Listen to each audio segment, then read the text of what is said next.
بسم الله الرحمن الرحيم له دعوة الحق والذين يدعون من دونه لا يستجيبون لهم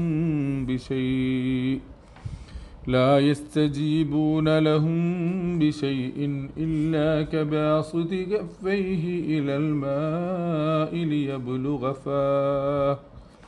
ليبلغ فاه وما هو ببالغه وما دعاء الكافرين إلا في ضلال. പരമകാരുണികനും കരുണാവാരിധിയുമായ അള്ളാഹുവിൻ്റെ നാമത്തിൽ. അവനോടുള്ളതു മാത്രമാണ് യഥാർത്ഥ പ്രാർത്ഥന. അവനെ കൂടാതെ ഇക്കൂട്ടർ ആരെയൊക്കെ പ്രാർത്ഥിച്ചുകൊണ്ടിരിക്കുന്നുവോ അവർക്കൊന്നും ഒരുത്തരവും നൽകാനാവില്ല. വെള്ളത്തിലേക്ക് ഇരുകൈകളും നീട്ടി അത് വായിലെത്താൻ കാത്തിരിക്കുന്നവനെ പോലെയാണവർ. വെള്ളം അങ്ങോട്ടെത്തുകയില്ലല്ലോ. സത്യനിഷേധികളുടെ പ്രാർത്ഥന പൂർണ്ണമായും പാഴായതു തന്നെ. സൂറത്തുർ റഅദ് ആയത്ത് നമ്പർ 14.